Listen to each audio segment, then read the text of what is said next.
Yes, O Lord, hallelujah. Salamat po, Panginoon. Kami, Panginoon, ay malapit sa iyo. Lumagan ng Panginoon, o pakapuhin ng Panginoon, sa lahat ng Panginoon. Lord, dalangin mo, Panginoon, sa lahat ng gagawin ito, bagay ito, Panginoon, ikaw, Panginoon, ang kita sa kanilang buhay, Panginoon. Tago mo sila, Panginoon, sa iyong tinglanan.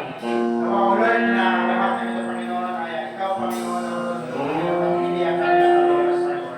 Lord, dalangin mo, Lord, sa mga kapatid natin, Panginoon, wala po nito, ipuhay mo sila, Panginoon, sinagad sa Panginoon, at itapon dito, Panginoon, kasama namin, Panginoon, sa pagpupuli sa iyo, Panginoon. At dalangin mo, Lord, na ang lahat ng ito, Panginoon, huwag mo kailangan, Panginoon, na hindi maranasan, Panginoon, ng prosesyo sa mga Hallelujah. Dalangin mo, Lord, na mapustol mo ang bawat isa sa amin, Panginoon, sa araw na ito, Panginoon. Ikaw, Panginoon, ang kasunod, Panginoon, at hindi ang aming kalooban, Panginoon. At sinasaway namin, Panginoon, ang gawa ng kaway sa oras na ito, Panginoon. Dahil ang kasunod, wala na dito sa ito ang araw para piliin sa Panginoon. Salamat sa Lord. Ito ang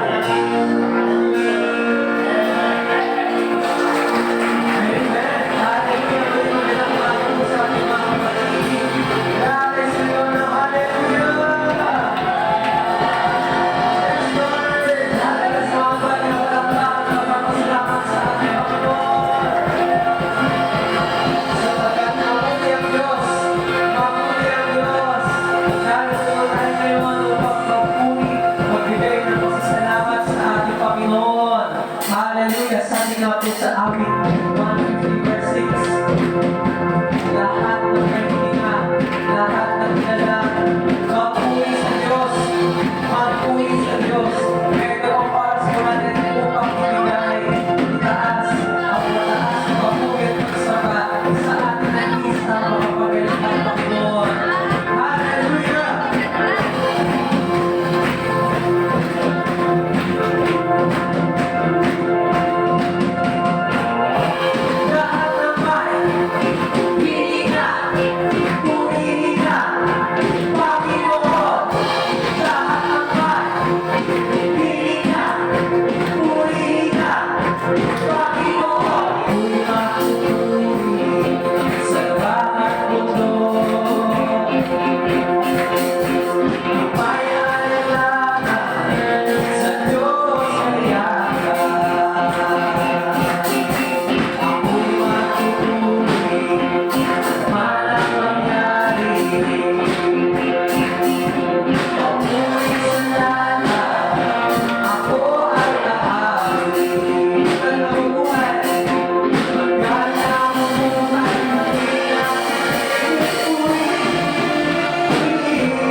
Hallelujah, hallelujah.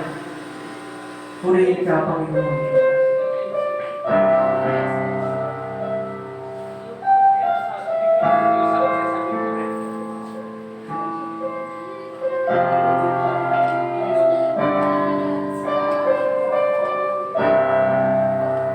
Nais ka po namin makatagpo ngayong umaga na ito.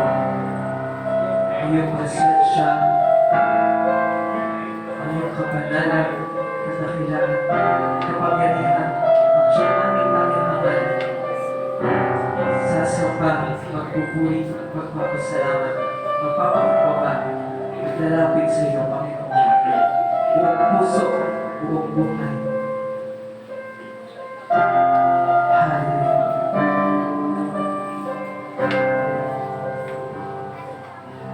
Puso dalisay ang aking nais. Naglikhain mo, Diyos, para sa akin.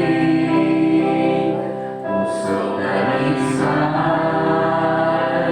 ang aking nais. Naglikhain mo, Diyos, para sa akin.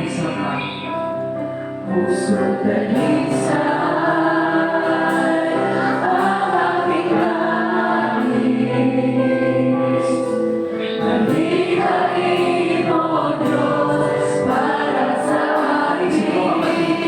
Puso dalisay ang aking nais. Naglikhain mo, Diyos, para sa akin.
pagsubok.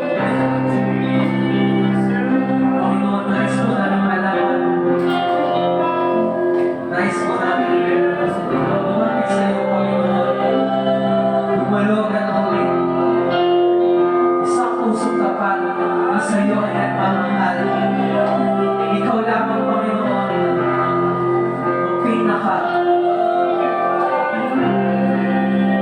Panginoon, ayaw namin na mahigitan ka ng iba na anumang bagay dito sa mundo. Panginoon, bigyan mo kami ng isang pusong tapat na sa iyo lamang. Ikaw lamang ang pinaka-minamahal, Panginoon, higit sa lahat. Isang puso na kung saan walang alinlangan sa iyo. Bilang paalala na ikaw ay makapangyarihan sa lahat. Ikaw ang nakihila sa lahat. Ang kapangyarihan mo ay walang hanggan. Ang biyaya mo ay walang hanggan. Walang sino man ang makalimit sa kaya mong gawin, Panginoon. Lord God, isang pusong walang alinlangan sa iyo. Isang puso na handang magtiwala ng buong puso para sa iyo, Lord. Hindi bilang panghuli, kung hindi bilang panguna na aming pupuntahan, sapagkat naniniwala kami sa iyong kanyang gawin. Ikaw ang Diyos. Ikaw ang Diyos. Isang pusong tumitibo na kung saan ikaw binibigyan ng parangal ng kaluwalhatian, Panginoon. Lord God, ikaw ang maging sentro. Ikaw ang maging sentro. Ikaw ang maging gitna, Panginoon. Hallelujah, hallelujah, hallelujah. Sapagkat wala kaming magagawa kung layo kami sa iyo. Katulad ng iyong sinabi sa iyong salita. Wala kaming magagawa kung kami ay layo sa iyo. Magagawin kami ng kaaway kung kami ay nalalayo sa iyo. Mahihirapan kami na mas matindi. At hindi namin kita ang pag-asa kung malayo kami sa iyo, Panginoon. Kaya Lord God, dinadalahin ko para sa bawat isa. Ihawin, magkaroon ng puso. Ataan sa iyo lamang, Panginoon. Hallelujah, hallelujah. We are here upang magpuri at sumaba sa ating dakilang Diyos. Ibigay natin ito para sa Kanya. Hindi ko alam kung ano ang galangin ng bawat isa. Ngunit ito ang pagkakataon ko natin upang maranasan ng Panginoon na lubos. Kaya kahit hindi ko kayo lubos, ito ibigay sa Panginoon ang iyong sarili kay para sa iyo. Gawin natin ang makakaya para sa ating Panginoon. Kung ikaw ay nalulungkot, sumaba ka sa Panginoon, umawin ka sa Panginoon. Kung ikaw ay masaya, umawin ka, masalamat ka, sumaba ka sa Panginoon kay oras na ito.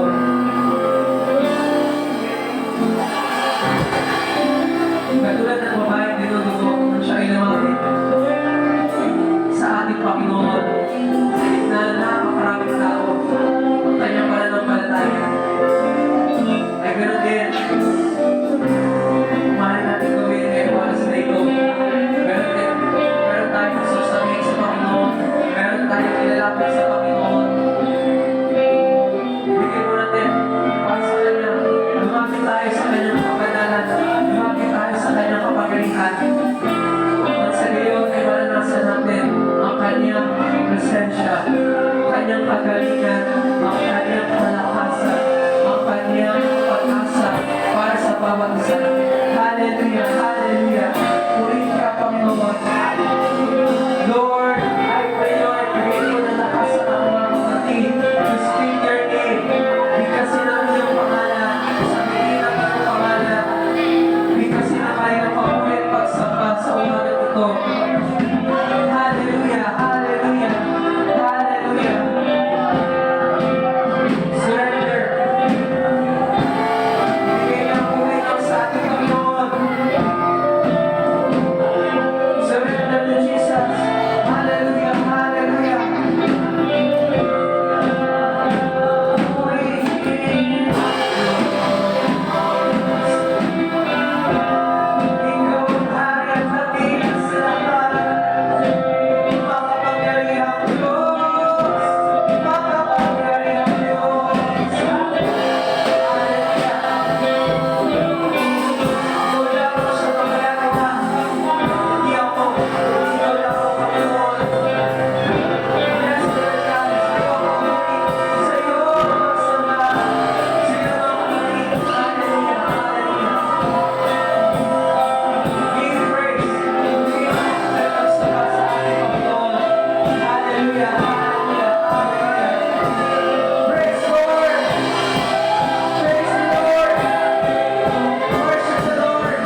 declare the name of the Lord. Ihayag natin ang pangalan ng Panginoon. Ihayag natin ang pangalan ng Panginoon. Hallelujah, hallelujah, hallelujah.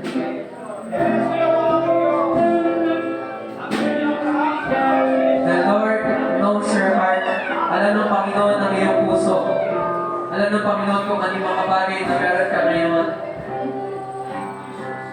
At nais ng Lord na maranasan mo siya. Ngunit, kailangan natin tumugon, mag-respond, ihayag sa ating mga sarili, sa ating mga bibig. Ang pangalan, Jesus, Jesus. Yes, O Lord God. Yes, O Lord God. Sa'yo ang papuri. Sa'yo ang papuri. Sa'yo ang pagsamba. Ikaw ang dakila. Makapangyarihan. Matibay ng buong. Hari sa lahat ng hari. Diyos sa lahat ng Diyos. Pinakamakapangyarihan. Ikaw lamang, Panginoon, ang siyang makagagawa. Hindi ko kaya kung wala ka, Panginoon.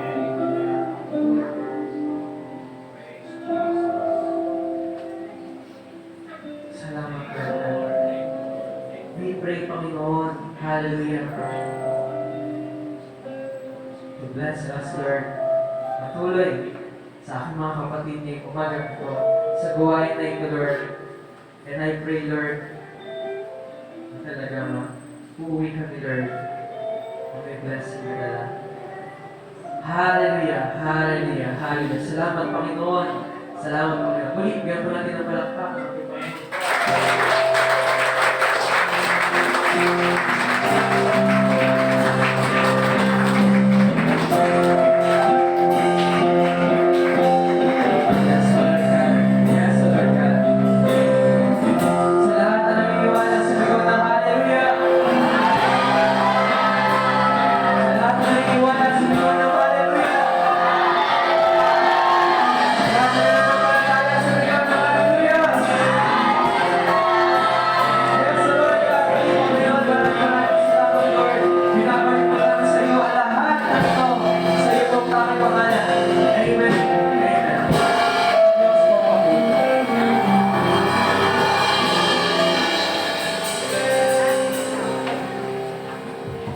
Alright, maraming salamat po sa ating music team.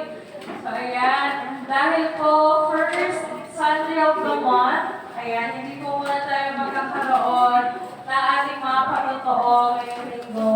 Pero tandaan po natin na hindi lamang po ang pagtayo dito sa unahan ng paraan natin para ma-share ang ating mga testimony sa ating mga kapatid. Marami tayong pwedeng gawin para maging lakas ng ating mga kapatid ang ating mga patotoo. Ayan, so hindi ko na po ito magpatagalin. Tinatawagan ko na po si Pastor Constantino Cadillo para po maghayag ng kanilang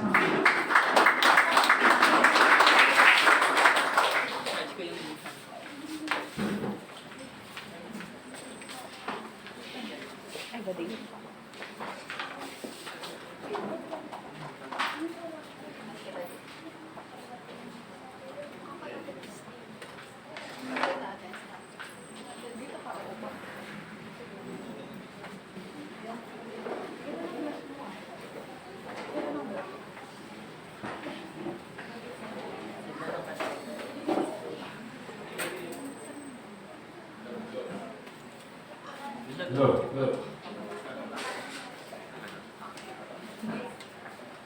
Magandang umaga po sa inyong lahat. Gusto po kayo? Maganda yung worship natin. Lagi kong sinasabi na dito sa ating sigilan yung mga awit na pumilihan natin. Napansin yung mga awitin natin, mayroong mga sumasabat, di ba? Naisip nila yun. Napakaganda pakinggan. Kung maganda sa paningin yung panginig natin, pangdinig natin, mas maganda sa Diyos. At tanda po natin na ang ginagawa po natin ay practice natin ito. Aakyat po tayo sa langit na wala po tayong magagawin kundi magpuri sa Diyos.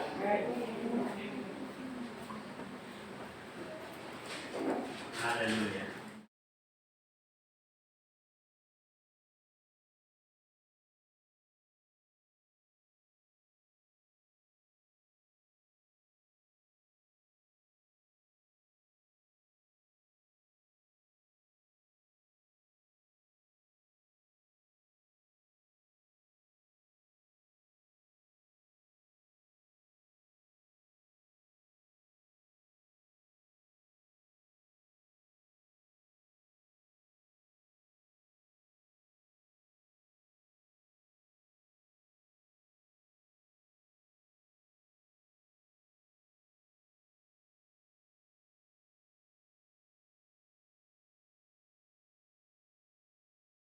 Atin ay lubos-lubos. Thank you, Lord.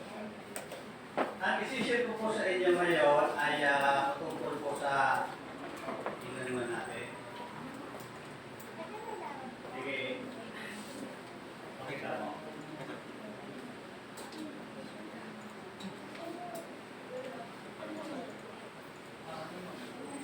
Kaya paano muhay ng may karunungan? Isang katanungan na napakahirap sagutin pagka tayo lang talaga ang mag-iisip.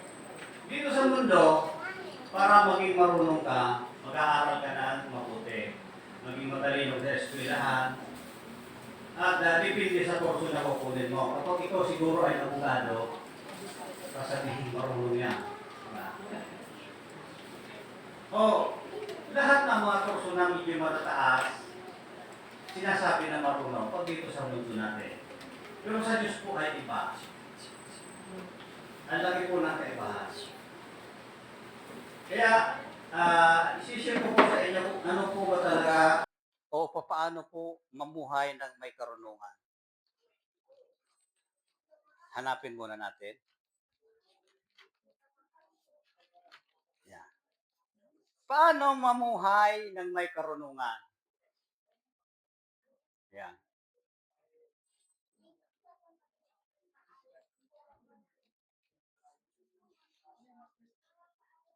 Awit 19:12, ituro mo sa amin ang buhay namin ay maikli lamang upang matuto kaming mamuhay ng may karunungan. Dapat po malaman natin na ang buhay natin ay maikling-maikli lamang. Ang buhay po natin ay hindi katulad ng buhay noong panahon na umaabot ng mahigit 900 o meron po tayo na, kumbaga, ang buhay natin ngayon ay parang butal galing sa 900 kasi may nakakaabot noon na 930 at siguro may mahigit pa. Napakaiksi po ng buhay natin ngayon. Hindi po natin alam kung bukas makalawa, wala na tayo o wala na ako. Ganun po ang buhay natin. Kaya, ang sinasabi po dito, dapat mamuhay tayo ng may karunungan. Ito po, sinasabi po sa Bible na ang aking bayan ay napahamak dahil kulang sila sa karunungan. Ganun pala ang nangyayari sa bayan kapag napapahamak. Ang isang bayang pura po ay maituturing nating napahamak. Ang isang bayang mahirap ay ituturing nating napahamak. Bakit? Dahil kulang sa karunungan.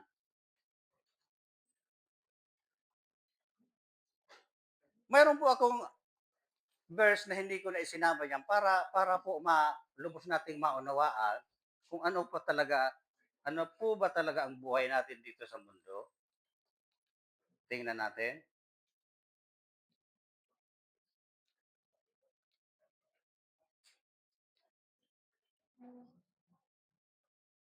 Sa 1 Peter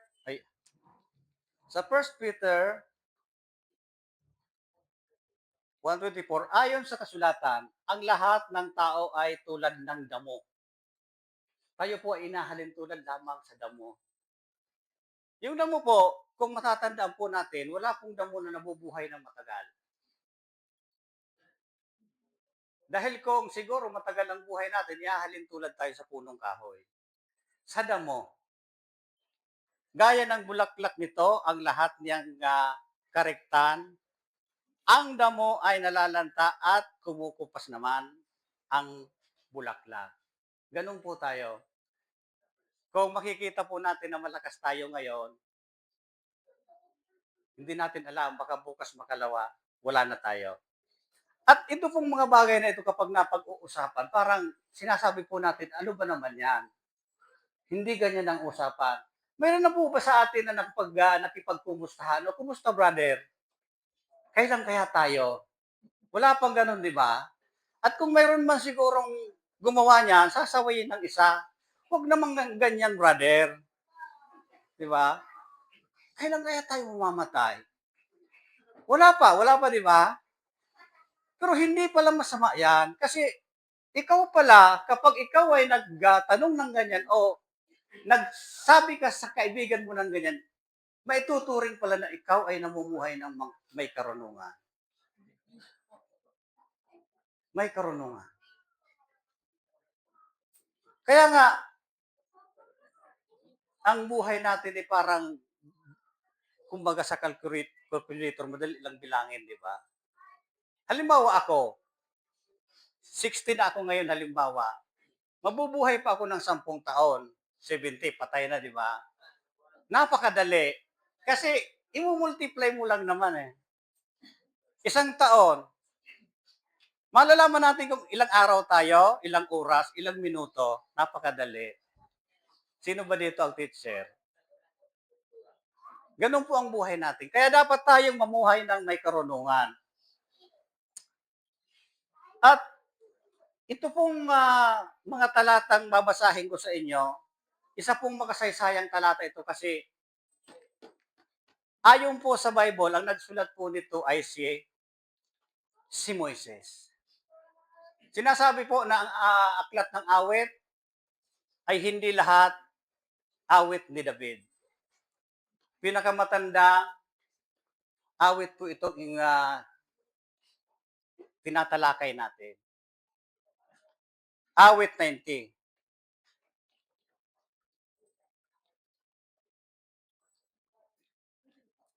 Sa umaga pong ito, dahil nandito tayong lahat, ako'y naniniwala na lahat tayo may karunungan. Hindi kayo kumbinsido? Lahat tayo may karunungan dahil tayo ay nandito ngayon sa umagang ito para sambahin at purihin ang Diyos. Ibig sabihin tayo po ay sumusunod sa kanyang kalooban. Nung sabihin ko kasing tayo ay may karunungan, parang walang nag-amen. Tandaan po natin na kaya tayo nandito dahil ginabayan tayo ng Diyos, sinamahan tayo ng Diyos. Ang taong walang pagsama ng Diyos sa umaga, lalo't ngayong linggo, nasa inuman yan, nasa galaan, at kung ano-ano pang mga gawain ang ginagawa. Isa po ito sa karunungang maituturing.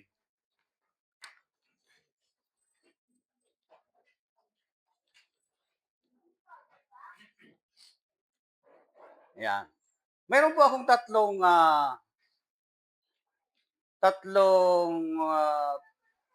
bahagi para ipaunawa po sa ating lahat kung paano ang mamuhay ng may karunungan. Pero bago po tayo mag-umpisa, tayo po muna ay manalangin. Ama naming banal, salamat po sa umagang ito na muli mo kaming pinagsama-sama sa araw na ito upang makinig ng iyong salita. Ang aming tatalakayin, Panginoon, ay patungkol sa kung paano mamuhay ng may karunungan. At hindi po namin ito magagawa kung wala ka. Ang karunungan po ay nagmumula sa iyo. Salamat po sa araw na ito na inilaan mo sa amin upang malaman namin, Panginoon, na ikaw pala ang aming karunungan. Hallelujah. Pinupuri ka namin sa pangalan ni Yesu Kristo. Amen. Yan. Nagbaon na ako ng tubig.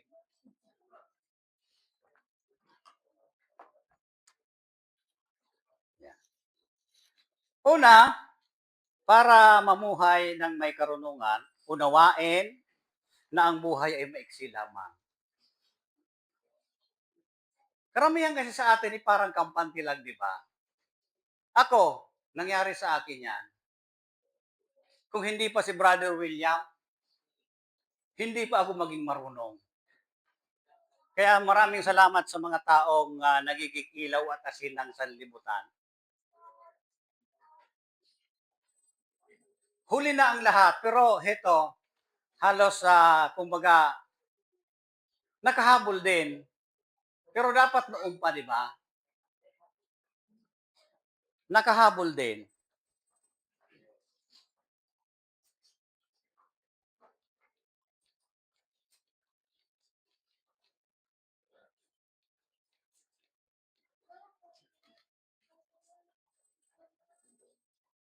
Sinasabi sa mga kasabihan na mas mainam pa raw na pumunta ka sa lamayan kaysa sa ikaw ay pumunta sa birthday. Kaya pag nakabalita kayong may lamayan, huwag kayong mag-atubili, pumunta na kayo doon. Ito po kasi ang nangyayari sa lamayan, pinaalahanan tayo.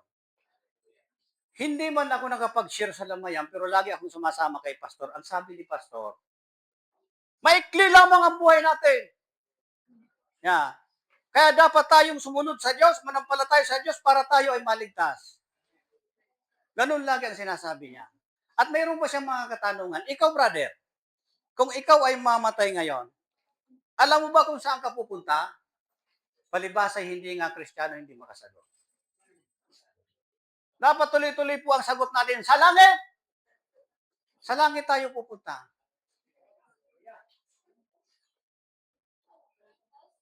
Ayaw ko na sa birthday, Ayaw ko na sa birthday,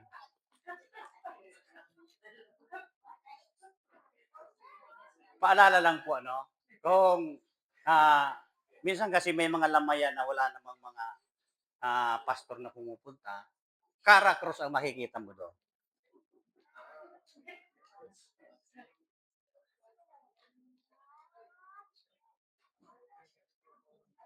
Gaano nga ba kahaba ang buhay ng isang tao? Yeah. Sa palagay mo, brother, mga ilang taong ka pa? 30. Sige, hayaan natin siya. Yan ang pasya niya eh. Mayroon ba, magtanong pa tayo sa medyo bata-bata. Ikaw brother, mga ilang taong ka pa? Hindi mo nga alam, pero halimbawa, estimate lang.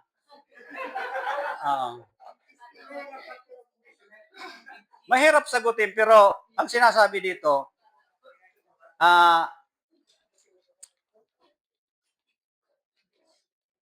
sa awit 90:10, tingnan natin.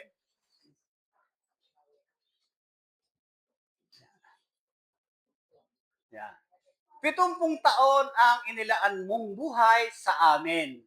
Kung malakas man ay aabot ng 80. Ngunit, karamihan sa mga taong iyon ay puno ng paghihirap at kalungkutan.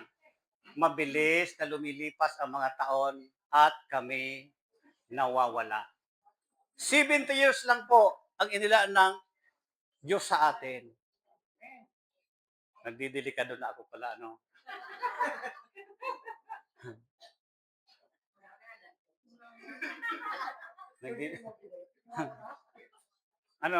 sister, balag ba akong unahan?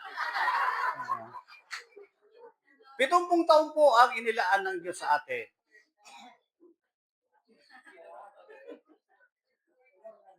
Yeah.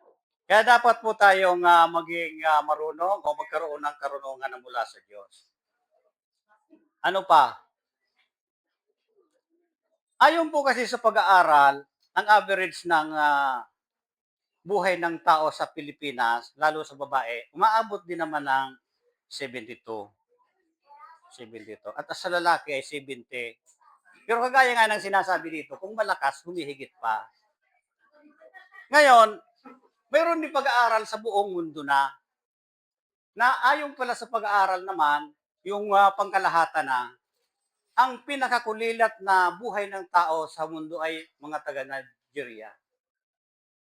Umaabot lang sila ng 54, wala na. At ang pinakamataas naman, ang Korea. Alam mo kung bakit? Mahilig sila sa pansit. Yan. Di ba kapag may birthday ham, pansit? Pag tinanong mo kung bakit, pagpahaba ng buhay. Yan. Korea, pinakamahaba na buhay na inilalaan ng Diyos sa mundong ito. Ngayon, dito sa Pilipinas, dito tayo tumutok. 70 ang edad talaga natin na itinalaga ng Diyos. Kaya, mga kapatid, si brother Dewey. Huwag kang mag-alala, brother. Hindi ka nag-iisa. Ah. Nakikita ko si brother Dewey na talagang tinatandaan niya talaga. Eh si brother mahigit 70 na. Magpasalamat ka na, brother. Ang laki na ng bonus mo, baka uabot pa ng 10 taon pa yan. Naku, napakainam. Saan na ba ako? Nawala na. Yan. Ngunit tayo pong mga Kristiyano, dapat hindi po tayo takot sa kamatayan. Sino bang takot sa kamatayan? Walang takot? Wala. Yung mga hindi sumagot, takot yan eh. Dapat hindi takot tayo sa kamatayan. Lahat ng tao dadanas ng kamatayan. Yeah. Ibalik mo yung awit 90:10 para makita natin.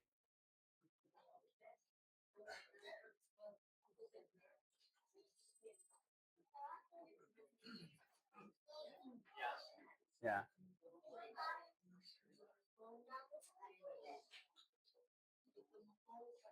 Yeah. Ngunit karamihan sa mga taong iyon ay puno ng paghihirap at kalungkutan.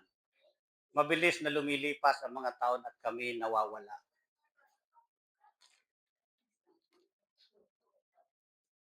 Mamamatay po tayo. At dapat wag natin itong katakutan.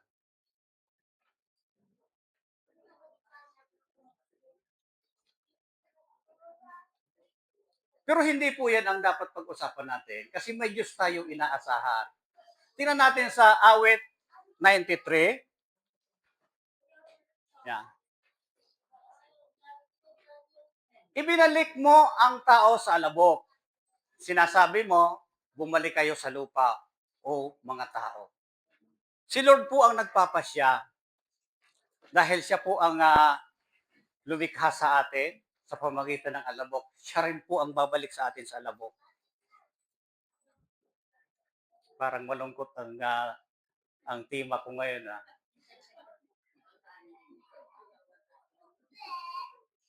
Tiyak po na mamamatay tayo. Kaya nga, ang paalala, dapat mamuhay tayo ng may karunungan. Pero mamaya na po yan. Saan na ba yun?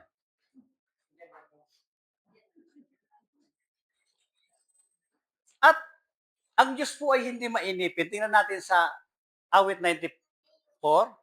Sapagkat sa iyo, ang 1,000 taon ay tulad lamang ng kahapon na nakalipas na o tulad ng ilang oras sa gabi. Ganun po. Kaya wag po nating asahan na ang buhay natin ay tatagal. Kasi ang Diyos po, tingnan mo, yung 1,000 taon, parang isang araw lang sa Kanya.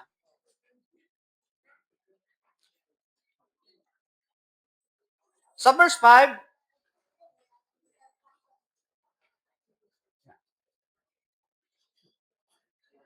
tinatangay mo ang tao tulad ng baha.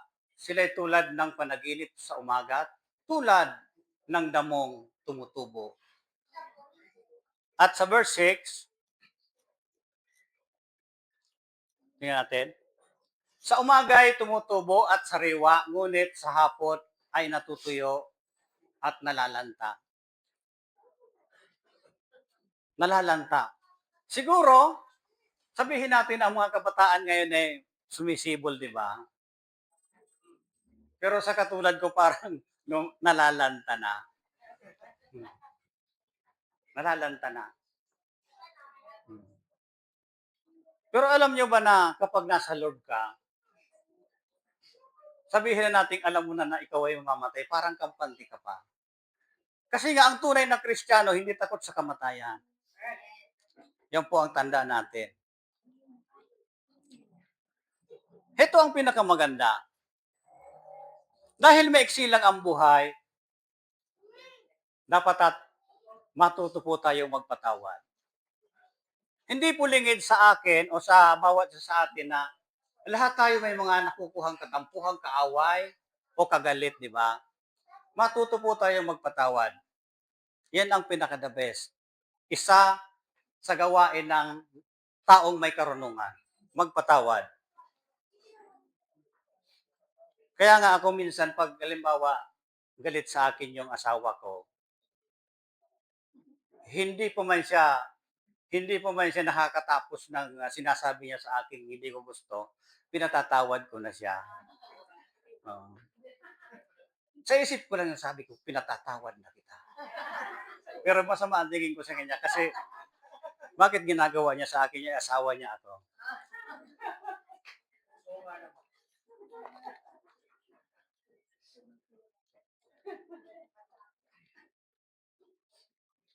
Magpatawad. Yan. Dumako na po tayo sa pangalawa. Ito po. Talikuran na ang buhay ng makasalanan. Ano po bang ibig sabihin ng talikuran? Tinalikuran niya, pero malapit lang naman, ano? Parang nadyan pa rin. Pero, talikuran na ang buhay ng makasalanan. At, ang kasalanan ay hindi ito ang buhay na gusto ng Diyos. Tandaan po natin na ang Diyos ay galit sa kasalanan. Kaya ang tao na papahamak, hindi ibig sabihin na galit ang Diyos sa tao. Nagagalit siya sa kasalanan. At tayong mga nandito sa lupa, tayong mga namumuhay pa ngayon dito sa lupa, tandaan po natin, itong ginagawa natin, itong pagpupuri, pagsamba, pasasalamat sa Diyos, pakikinig ng kanyang mga salita, ito po ay practice lang. Practice lang po ito. Kumbaga, sa isang nag-aaral, OJT lang po ito. Nag-OJT lang po tayo. Salamat nga pala doon sa mga nag-graduate. Naalala ko yung mga, hindi ko nabati kanina yung mga Christine. Dito lang po natin matatagpuan sa River of Life ang salitang cum laude. Yan. Si Jera. Si Jusa. Hindi pa. Yan. Hallelujah. Samahan nawa kayo ng Panginoon.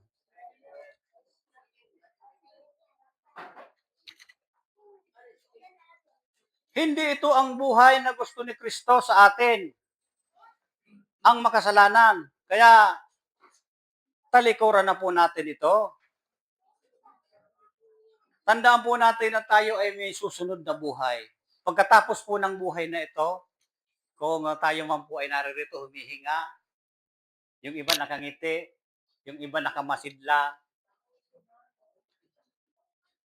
mayroon pong susunod nito. Mayroon pong susunod. Ibig sabihin, may susunod, mawawala ito at may susunod.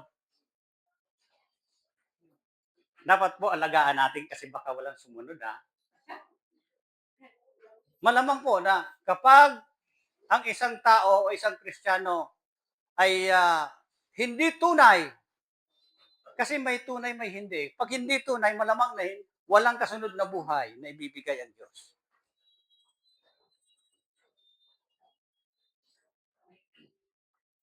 Karamihan kasi sa mga Kristiyano, kapag nagkasala, parang nawawala na sila, nababackslide, umaalis na. At alam niyo po ba na kapag ang isang mananampalataya ay na-backslide, napakahirap nang makabalik sa Panginoon. Napakahirap na. Pero tandaan po natin na parang ang pananampalataya po ay parang buhay natin dito sa mundo. Tayo ay nakatayo. May mga panahon na tayo ay nadadapa, di ba? Sa pagkadapa ba natin, di na tayo bumabangon? Bumabangon tayo. Kung nagkasala ka, humingi ka ng tawad. Repent. Wala pong imposible sa Diyos. Hinihintay lang tayo ng Diyos.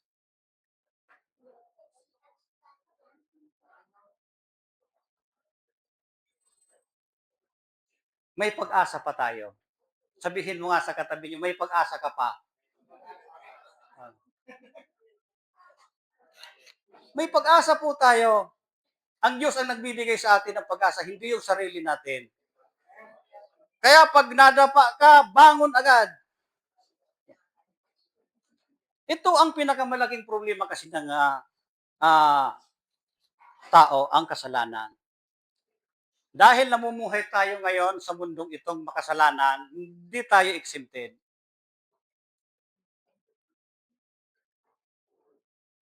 Ang babanal natin pagdating dito sa church, di ba? Aminin natin sa hindi. Ako, ito sa trabaho namin, halos gusto ko na makipagbugbugan. Ayaw kong ipaalam sa kanila na pastor ako eh. Kasi baka pag may nasuntok ako, yan ba ang pastor? Oh, grabe grabe. Yung mga safety officer na nakikialam ng hindi naman nila trabaho. Halos, kasalanan talaga, kasalanan. Yung mag-isip ka lang sa kanila ng iba, kasalanan na, di ba? Mag-isip ka lang, suntukin ko na ito. Ganyan po ang mundo natin.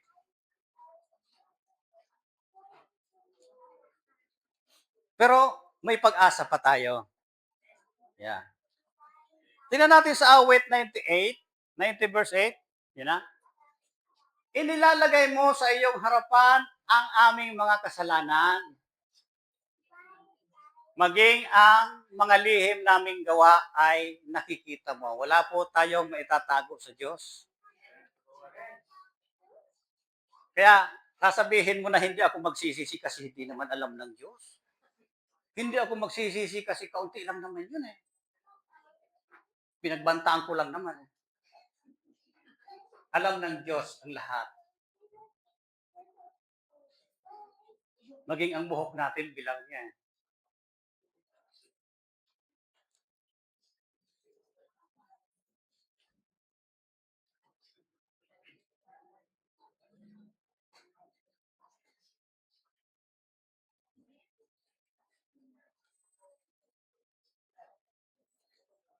Kaya dapat sa isang mananampalataya, mga Kristiyano, alam natin kung ano ang ginawa ni Jesus sa cross. Kaya nga, di ba pag ngayong araw na ito may communion tayo, pinaalalahanan tayo kung ano ang ginawa ni Jesus sa cross ng Calvary. Namatay siya, umpisahan natin sa pinahirapan siya, ipinako sa cross, namatay, nilatigo pa,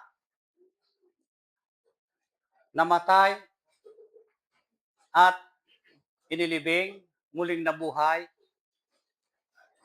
Dapat yun ang maintindihan natin. Bakit ginawa ng Diyos yan? Hindi ginawa ni Jesus yung magpakamatay siya sa krus ng sarili niya lang para iligtas tayo. Kaya dapat maintindihan natin, bilang isang namumuhay ng may karunungan, alam mo kung bakit ginawa ni Jesus yung mga bagay na yon.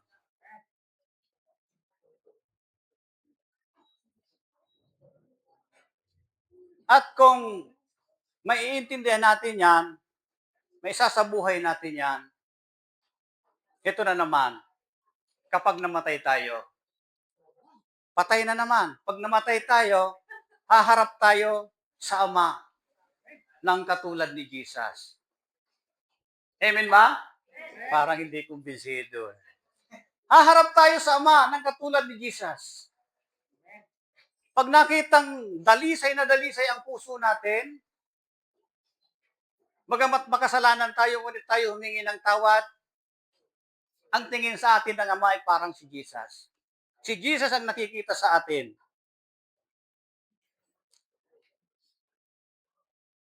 Awit 90 verse 9, sige nga, dahil sa iyong puot, nalalabi na lamang ang aming mga araw. Yan. Natatapos ang aming mga taon ng tulad sa isang muntong hininga.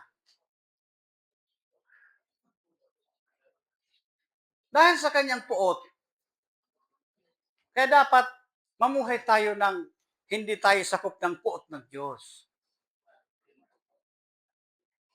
Humarap tayo sa kanya ng hindi tayo nasasaklaw ng puot ng Diyos. Ayan po, dahil sa iyong puot, nalalabi na ang aming mga araw. Natatapos ang aming mga taon na tulad ng isang buntong. Parang walang kwenta. Walang kwenta, walang kabuluhan. Alam mo yung isang buntong hininga, pagkalabas na ganyan, tapos na. Ganun po, kapag tayo po ay namuhay ng walang karunungan.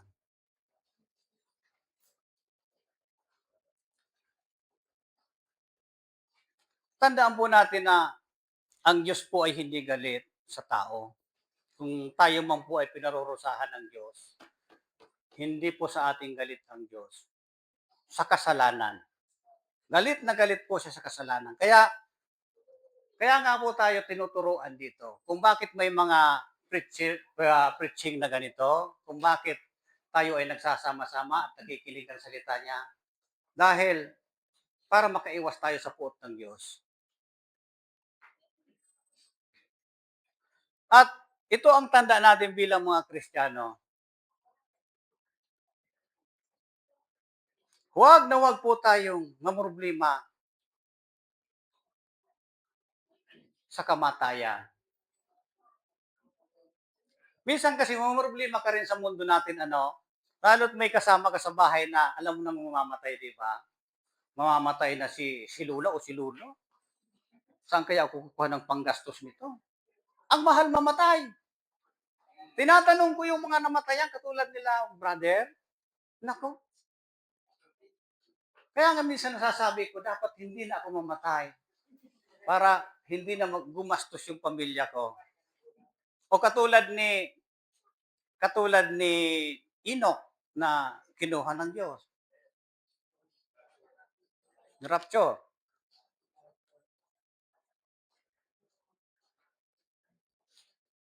Huwag po natin problemahin ang kamatayan. Ang problemahin po natin ay ang pupuntahan. Ang pupuntahan. Kasi kapag nakita ng Diyos ang puso mo na hindi ka karapat-dapat, babalikin ka ba? Hindi na. May ibang pupuntahan.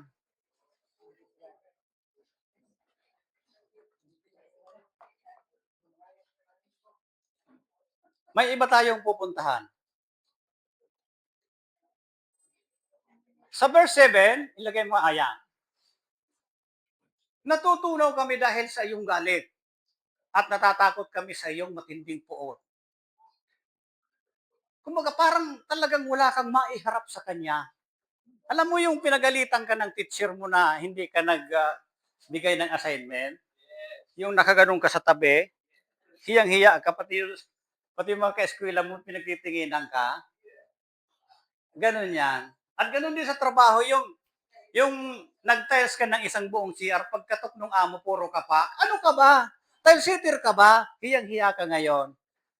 Sa trabaho lang yan, dito lang sa mundo. Paano sa Diyos?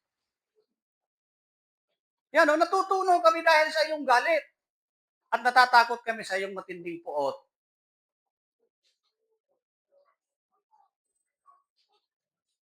Tingnan natin sa verse 11. Tayo po ay paikot-ikot lang sa awit 90. Sino ang nakakaunawa sa matinding galit mo? Sino ang may tamang pagkatakot dahil sa iyong puot?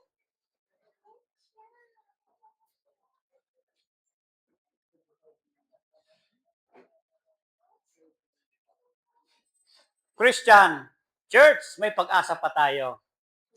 Kung sino po ang nag-aalinlangan dahil iniisip siguro na nagkasala na naman ako, may pag-asa tayo.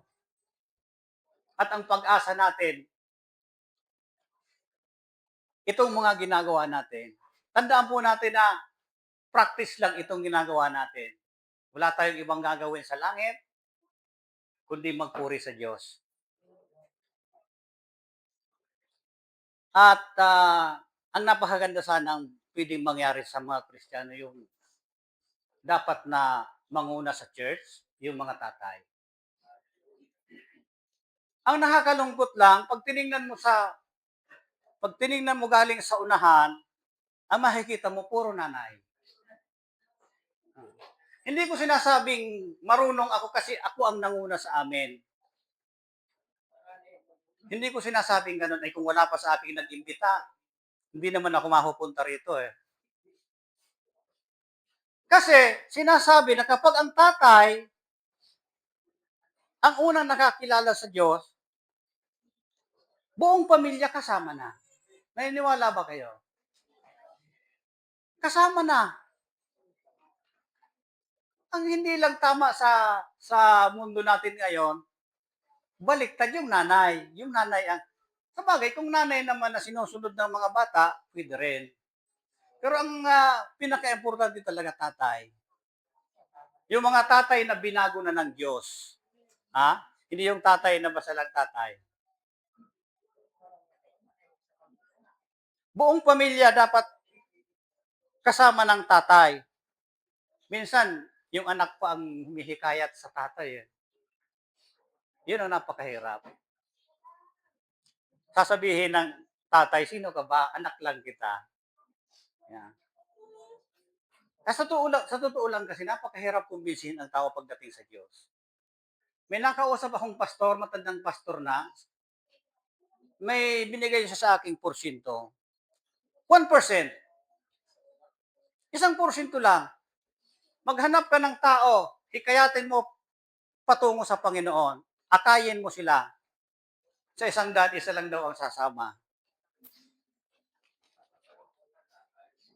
Kaya tama yung sabi na kakaunti lang ang makakapasok.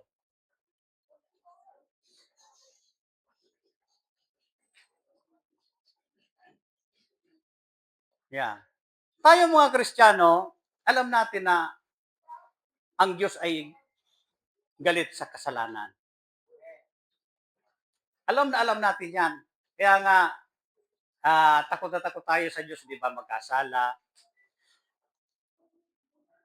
Pero tandaan natin na dapat magalit din tayo sa kasalanan. Kung gaano kagalit ang Diyos sa kasalanan, dapat ganun din tayo. Ano kaya gagawin at galit, di ba? Ibig sabihin, hindi yung galit kang nanggagalaiti ka kasi kasalanan din naman ang ginagawa mo eh. Yung ikaw ay mamuhi, hindi ka sasang-ayon. Ano pa, yung nakikita mo ng mali yung ginagawa, kung nakikita mo ng mali ang ginagawa, huwag ka nang sasang-ayon. Yun ang ibig sabihin ng magalit ka sa kasalanan. Hindi yung nagalit ka na sa kasalanan, nagmura ka rin. Di ba? Hindi ganon. Magalit, huwag kang sumang-ayon sa mali. Ako naaalala ko nung nabubuhay pa yung nanay ko, alam mo naman yung mga lahi namin, medyo may galit na galit sa akin yun. Kasi pag nakita ko noon, ang dami mga sinusumbong. Si ganito ngayon, si ganyan. Nang ibig sabihin, sabayan ko na sila para mag-away na. Eh, hindi ako sumasang-ayon. Kilala ni Brother William ang nanay ko. Isang sigang babae na hindi pwedeng magpatalo. Hindi ako sumasang-ayon. Kaya minsan narinig ko sila, nag-uusap-usap. Yung bang parang hindi nila alam, at pakinggan ko ngayon mo pinag-uusapan nito. Ang sabi ng pamilya ko, yan si Boy, Boy ang tawag nila sa akin, yan si Boy, mainam lang yan sa mga barkada niya. Mabait lang yan sa mga barkada niya, pero sa atin, kapag mali, huwag ka nang sasang-ayon. Maging sa gobyerno natin, kapag mali, huwag kang papalakpak. Tama na, sumunod tayo sa gobyerno, huwag tayong mag-rebelde. Pero, huwag mo nang palakpakan yung naalaman mong mali. Di ba? At huwag tayong mag-iidolo sa mga politiko, sa mga leader. Idolohin natin si Jesus.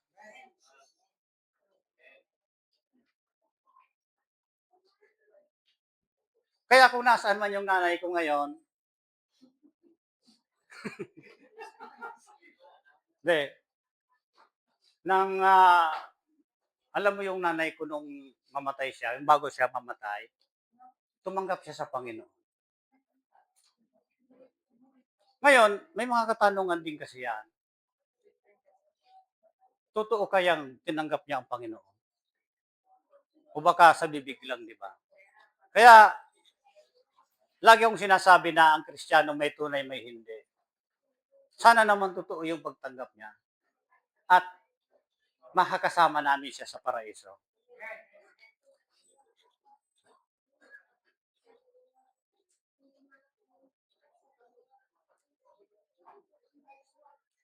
Meron po tayong babasahin dito na karanasan ni Jesus.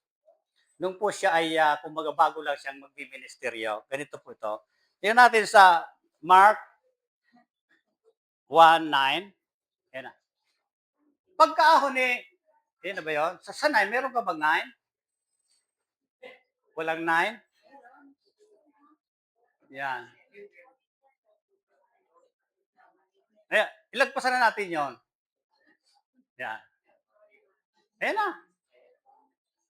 Nang mga araw na iyon, dumating si Jesus sa Nazaret ng Galilea at siya'y binautismuhan ni Juan sa ilog ng Jordan. Kwento lang ito ha. Yan. 10, verse 10. Pagkaahon ni Jesus mula sa tubig, nakita niyang nabuksan ang langit at bumaba sa kanya ang espiritu tulad ng isang kalapate.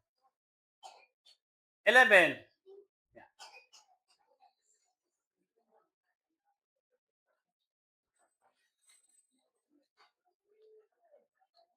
Mark pa rin yan.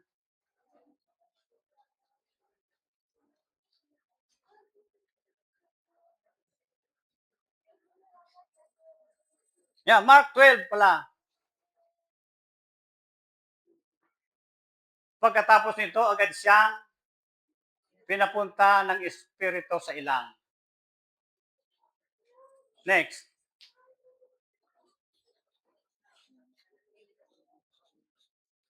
Nanatili siya roon ng 40 araw na tinutokso ni Satanas. Kasama niya roon ang mga maubangis na hayop at pinagsisilbihan siya ng mga anghel. Next.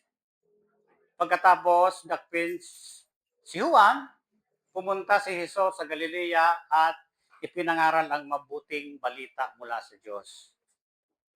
15.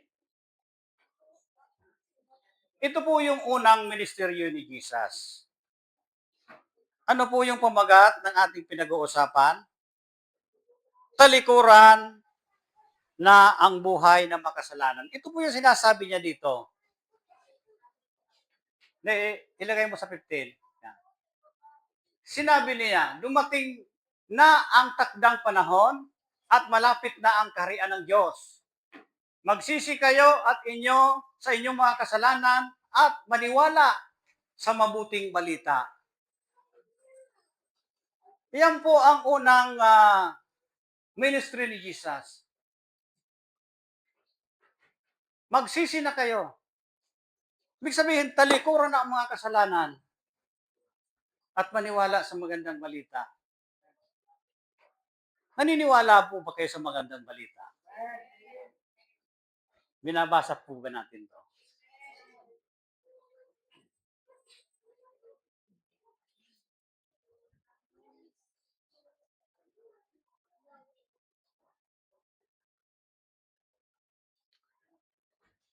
Dalawa lang para maging para matalikuran mo ang kasalanan. Unang-una, maniwala ka sa ginawa ni Jesus sa krus. Maniwala ka. Minsan kasi nababaliwala natin eh. Yung pag nalaman, pag narinig natin na si cross ay si Jesus ay pinako sa cross, parang baliwala lang sa atin. Tinatak natin sa isip natin na kaya siya napako sa cross dahil sa atin. Wala siyang kasalanan, ngunit ginawa siyang makasalanan. Dahil sa atin, lagi yan. Dahil sa atin. Maniwala tayo.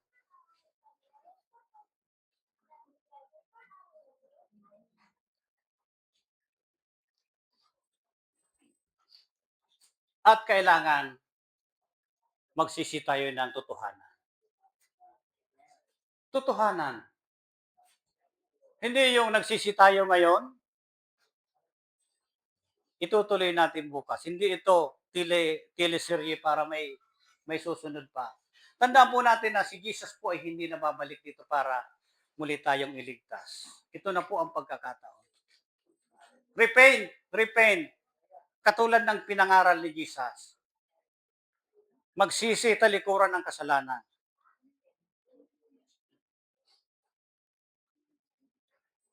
At kung tayo man po ay nagkasala o makagawa ng kasalanan, katulad ng binanggit ko kanina, may pag-asa pa. Alam niyo kung bakit? Tayo po ay tutulungan ng Diyos. Lumapit lang po tayo sa Kanya. Tutulungan tayo.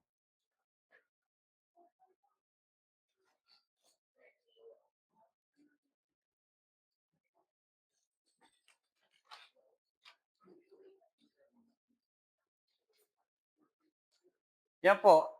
Dapat po nating intindihin na para maging matalino, umiwas po tayo sa kasalanan. Talikuran po natin ang kasalanan. Sapagkat tayo po ay haharap sa Diyos. Tayong lahat, Kristiyano o hindi Kristiyano, tayo po ay haharap sa Diyos.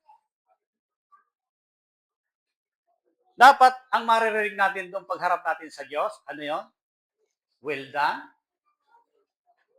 And good and faithful servant.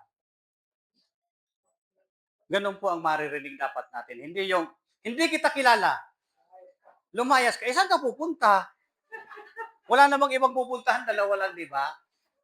Minsan ayaw ko nang maggitin dito sa pulpito yung pupuntahan na yan kasi parang lumalabas na lagi akong nananakot eh. Ang impyerno po ay totoo. Hindi po yan katang-isip lang. Kung gaano po katotoo ang langit, ganon din po katotoo ang impyerno. At yung mga napupunta doon, hindi naman sila nagsisisi dahil nagkasala. Nagsisisi sila kasi may mga panawagan sa kanilang hindi nila tinugon. May mga panawagan. Dapat pala, nung ayain ako ng barkada kong magsimba, sumama na ako. May mga ganun, di ba? Walang hanggang pagsisisi. Inaalok ako ng pastor na magkaroon ng Bible study dun sa amin. Tumanggi ako. Pagsisisi. Prayer meeting ng Miyerkules. Hindi ako sumasama. Inaaya naman ako. Dapat sumama ako. Laging pagsisisi.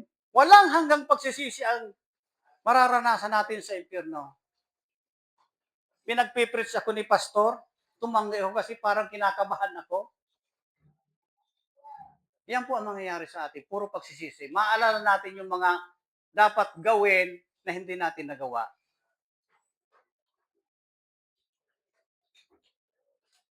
Pangatlo,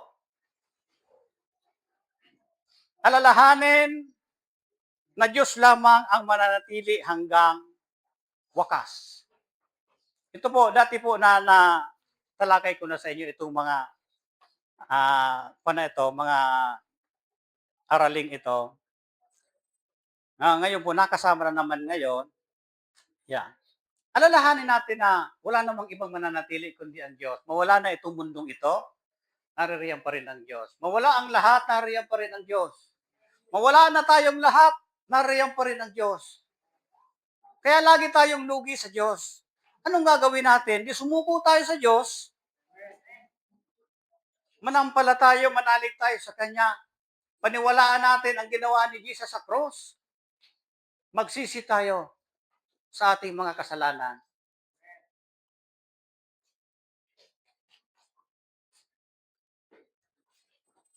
Awit 91 and 2. Sige nga. Panginoon, kayo ang aming tahanan sa lahat ng henerasyon.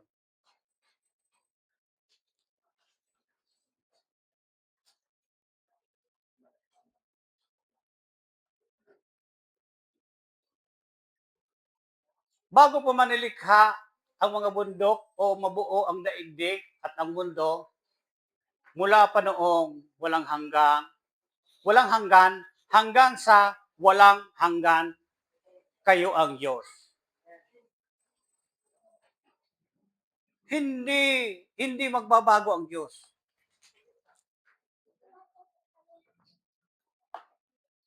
Dapat po nating itatak lagi sa isip natin na ang Diyos nananatili. Hindi siya aalis, hindi siya aabsent. Lahat ng kilos natin nakikita niya. Lahat ng ginagawa natin nakikita niya. Siya ay mananatili hanggang wakas.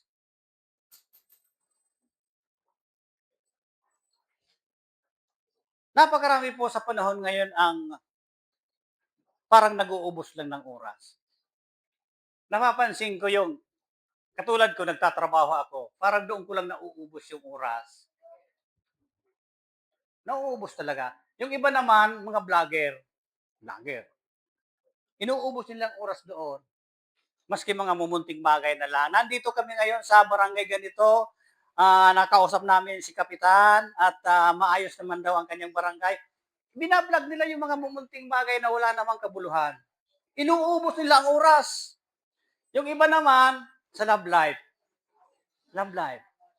Laging nakabantay. Naalala ko nung ako yung nagliligaw, yung isang araw na hindi mo makita, ibang usapan na. Yeah. Nag-uubos ng oras. Ganun po ang nangyayari sa atin sa panahon ngayon. Hindi natin naaalala na Diyos lamang pala ang mananatili. Nakakalimutan natin na ang Diyos lamang pala ang dapat nating paglingkuran. Hindi po masama ang may minamahal ka, nangliligaw ka, o may negosyo ka, vlogger ka. Hindi po masama yan. Lahat po yan nakadesinyo dito sa mundo natin. Pero kung doon na lang po natin inuubos ang oras natin, hindi na po tama yan. Ang pinag-uusapan po natin dito, mamuhay ng may karunungan.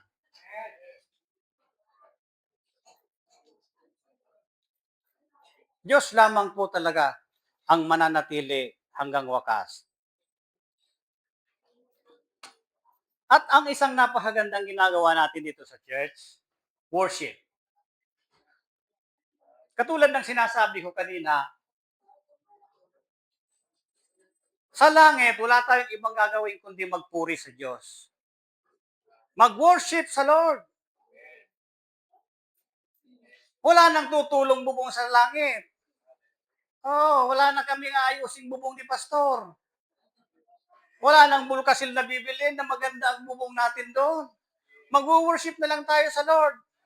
Yan.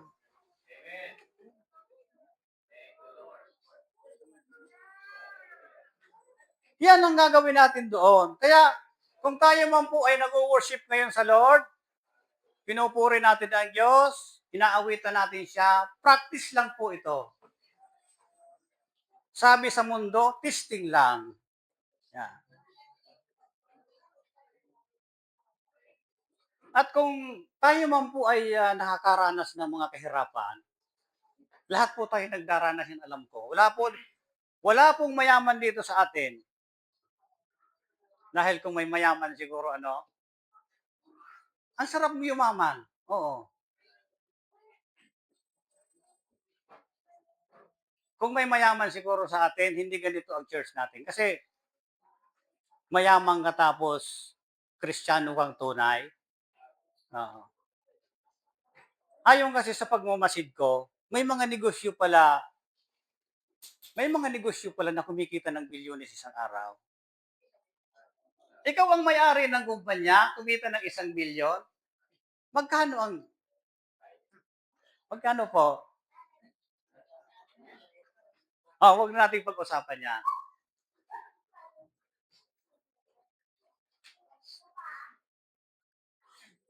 Kung nakakaranas mo tayo ng mga kahirapan dito sa mundo, alalahanin natin na si Lord ang ating kayamanan. Kaya nga madalas sabihin ng ibang Kristiyano na mayaman ako, parang nakikita mo na parang nagtsatsyamba lang, mayaman, hindi naman mayaman. Yung pala, kapag ikaw ay nasa Panginoon, mayaman ka. Napakayaman mo. Kasi hindi naman talaga ito ang tirahan natin. Kung tayo man ay nakatira sa kubo, nakatira tayo sa mga barong-barong, nakatira tayo sa may mga putik-putik na yan, wala pong problema yan kasi hindi po ito ang tunay na tirahan natin. Si Lord ang kayamanan natin. Awit 9:15, tingnan mo, yan na. Bigyan mo kami ng kagalakan, katumbas ng mga araw na kami pinarusahan mo at ng mga taon na kami nakaranas ng kahirapan. 16? Walang 16?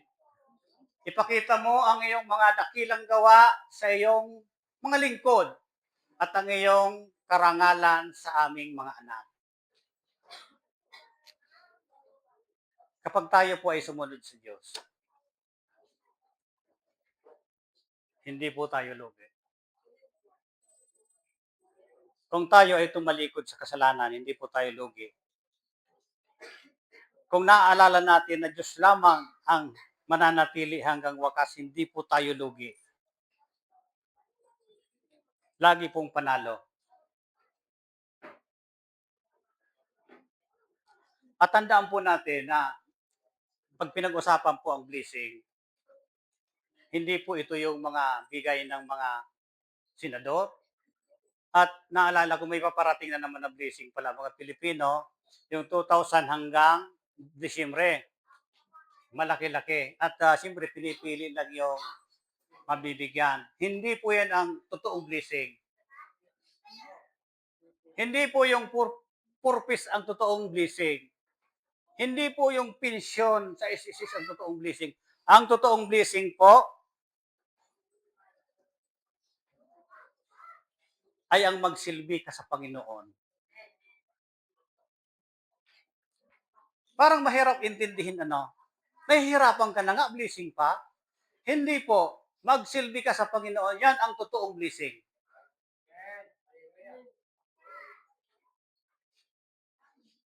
Hallelujah. Kaya nga, minsan, naiisip ko, habang nagtatapal ako ng simento, katabi ko yung notes na ginawa ko, sabi ko, ano kaya ang pwedeng inagdag ko pa rito? Kuha na naman ako ng bulb. Kaya natapos hanggang sa makarating ako dito sa church, yung notes ko, Napakarumi na. Yung dadampot ka ng ballpen tapos isusulat mo doon yung naisip kong idagdag doon. May mga simento yung kamay mo. Real blessing. Totoong blessing. Magsilbi ka sa Panginoon. At piliin natin si Lord. No, doon sa mga nagtatrabaho, mga nag-aaral, lahat ng mga gawain sa mundong ito. Piliin natin si Lord. Hindi yung, minsan pipiliin natin yung amo, di ba, sa trabaho. Pumasok ka ng linggo. Pasok ka naman kasi pakatanggalin ako ni amo. Piliin natin si Lord. Pasok ka. Pinagbawalan ka ng mahal mo, huwag kang church. Dapat hindi po mangyari yon. Si Lord pa rin po ang dapat na piliin natin. Yung mga karir-karir natin na yan, ano bang ibig sabihin ng karir? Yung sasabihin na kinakarir na nito eh. Yan. Huwag po nating panatilihin yan. Yung mga karir-karir na yan. Unahin natin si Lord.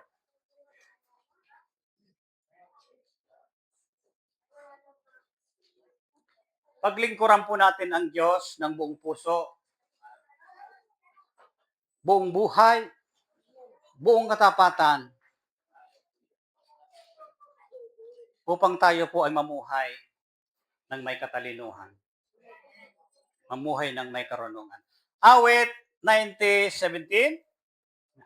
Naway sumaamin ang pagpapala ng Panginoon naming Diyos. Pagpalain mo ang lahat ng aming ginagawa. Oo, pagpalain mo ang gawa ng aming mga kamay. Unahin natin ang Diyos para makamtan natin ang ganitong mga pagpapala ng Diyos. Tayong mga Kristiyano, kailangan natin ang pabor ng Diyos. Kailangan natin ang pabor lagi ng Diyos. Kaya nga mapalad daw ang taong namumuhay na walang iba ang inaasahan kundi ang Diyos. Pabor ng Diyos.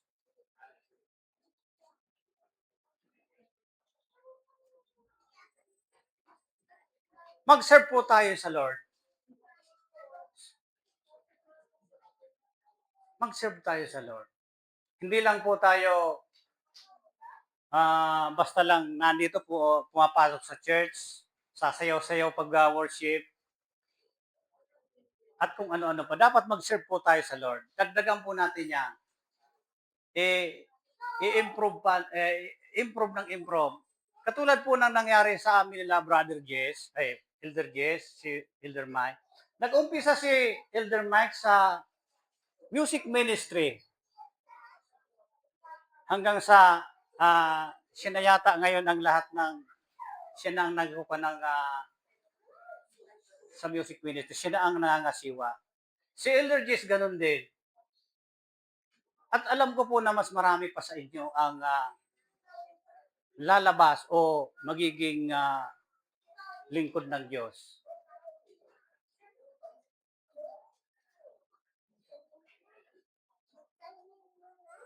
Piliin po natin ang Diyos.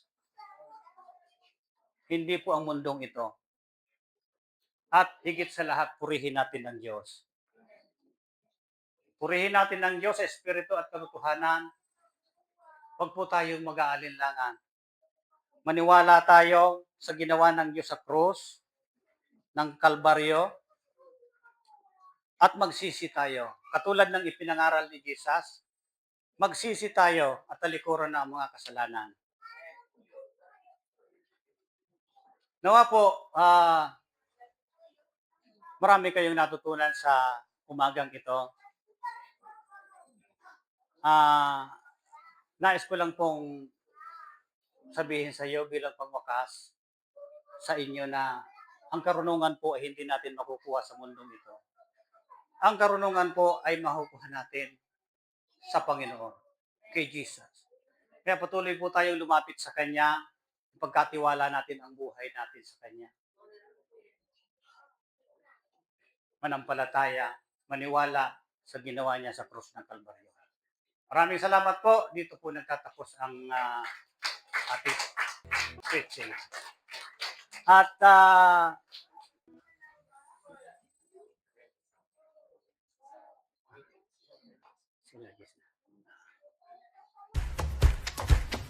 dumako na po tayo sa communion na ito po ay pangungunahan ng ating